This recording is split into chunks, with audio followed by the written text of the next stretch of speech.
Halo guys, perkenalkan nama saya Suku Setia Zai, NIM 1930 20 20 40 21.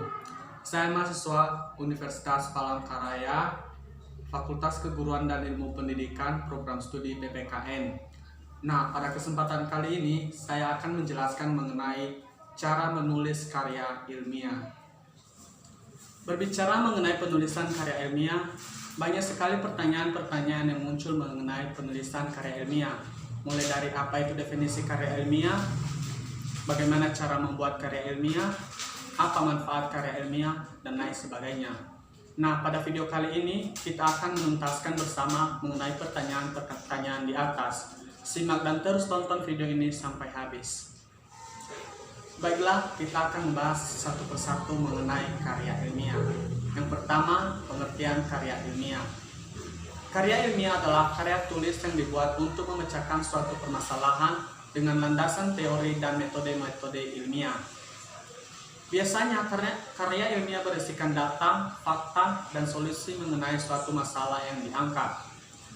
Penulisan karya ilmiah dilakukan secara runtut dan sistematis. Secara umum, proses penulisan karya ilmiah dilakukan dalam 3 tahap, yaitu tahap pra-penulis, tahap penulisan, dan tahap perbaikan.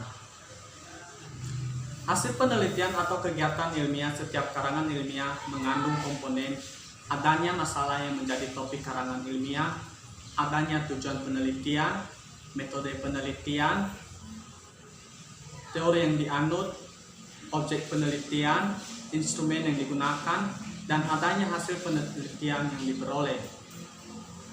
Setelah kaidah ditemukan dan dirumuskan, kegiatan penelitian harus diwujudkan dalam bentuk laporan. Hal ini dimaksudkan karena sasaran akhir penelitian adalah mengkomunikasikan hasil penelitian pada khalayak terkait.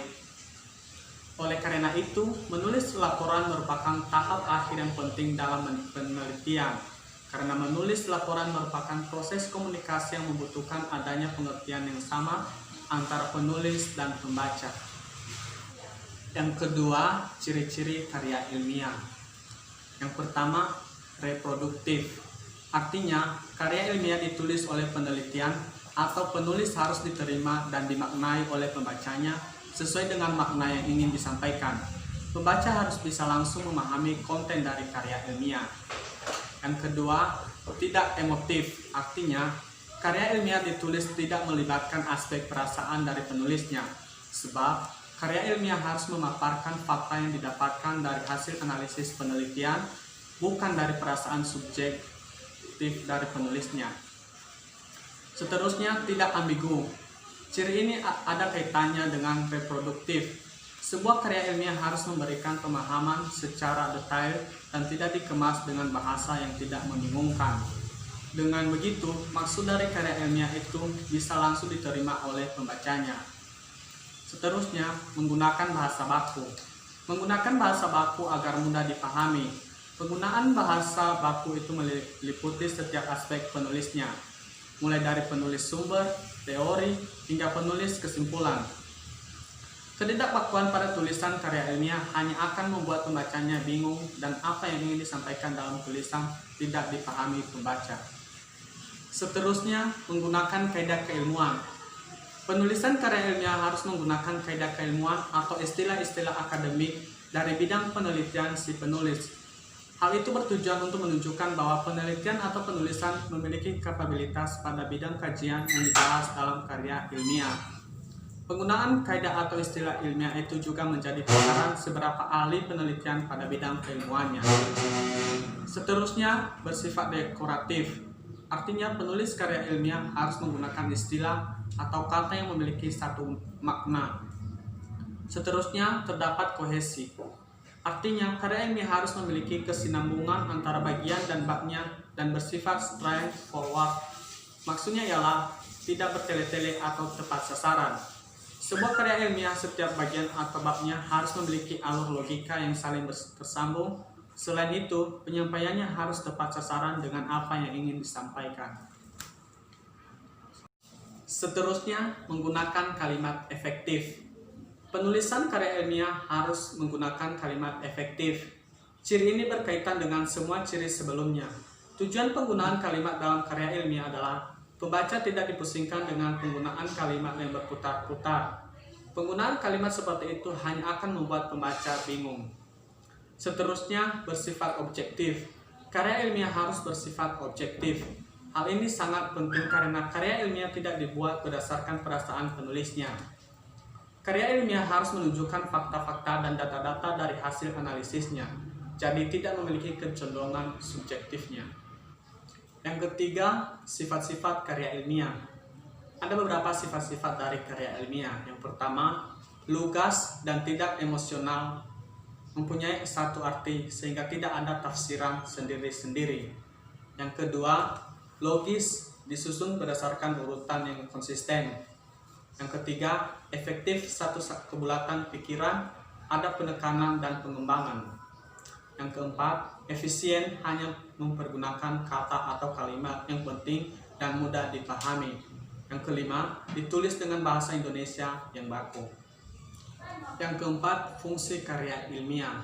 Ada beberapa fungsi dari karya ilmiah, yaitu penjelasan. Karya ilmiah dapat menjelaskan suatu hal yang sebelumnya tidak diketahui, tidak jelas, dan tidak pasti menjadi lebih diketahui, jelas, dan pasti. Yang berikutnya, perakiraan. Karya ilmiah dapat membantu mengantisipasi kemungkinan-kemungkinan yang akan terjadi pada masa mendatang. Yang ketiga, kontrol. Karya ilmiah dapat berfungsi untuk mengontrol, mengawasi, dan atau mengoreksi benar tidaknya suatu pernyataan. Yang kelima, jenis-jenis karya ilmiah. Ada beberapa jenis-jenis karya ilmiah, diantaranya makalah. Makalah merupakan karya ilmiah yang menyajikan sebuah masalah yang penyelesaiannya mengandalkan berbagai macam data yang ada di lapangan. Karya ilmiah ini bersifat empiris dan juga objektif. Dalam penyajiannya, makalah biasanya dipresentasikan dalam sebuah kegiatan seminar. Yang kedua, artikel. Dalam konteks jurnalistik, pengertian karya ilmiah artikel merupakan karya ilmiah yang memuat pendapat subjektif pembuatnya mengenai sebuah peristiwa ataupun masalah tertentu. Sedangkan jika dipandang dari sudut pandang ilmiah, artikel dapat diartikan sebagai karya tulis yang sengaja dirancang untuk dimuat dalam jurnal ataupun kumpulan artikel yang dibuat dengan memperhatikan kaidah penulisan ilmiah dan mengikuti pedoman ilmiah yang berlaku. Yang ketiga, skripsi. Skripsi merupakan karya ilmiah yang dibuat oleh mahasiswa untuk bisa mendapatkan gelar sarjana. Skripsi memuat tulisan berisi pendapat penulis dengan mengacu ataupun berdasarkan teori yang telah diterbitkan sebelumnya. Selanjutnya, kertas kerja. Kertas kerja atau work paper pada dasarnya sama dengan makalah, namun dibuat dengan analisis yang lebih mendalam dan tajam, serta dipresentasikan pada seminar atau lokakarya yang biasanya dihadiri oleh ilmuwan. Selanjutnya, paper. Paper adalah sebutan khusus untuk makalah di kalangan mahasiswa dalam kaitannya dengan pembelajaran dan pendidikannya sebelum menyelesaikan jenjang studi diploma, S1, S2, dan S3.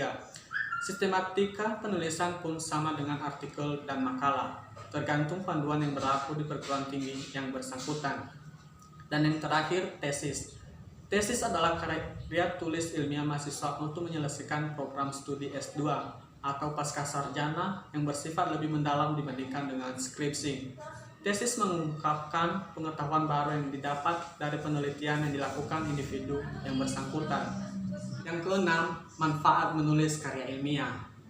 Ada beberapa manfaat dalam menulis karya ilmiah.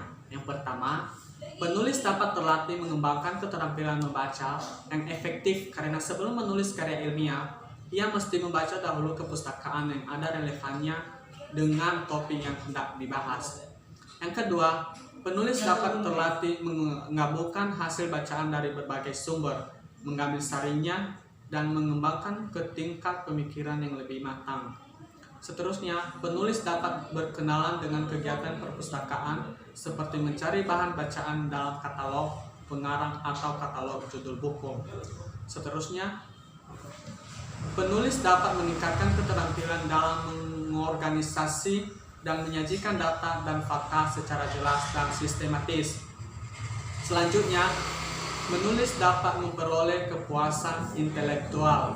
Selanjutnya, penulis turut memperluas cakrawala ilmu pengetahuan masyarakat. Dan yang terakhir, struktur karya ilmiah. Yang pertama, pendahuluan.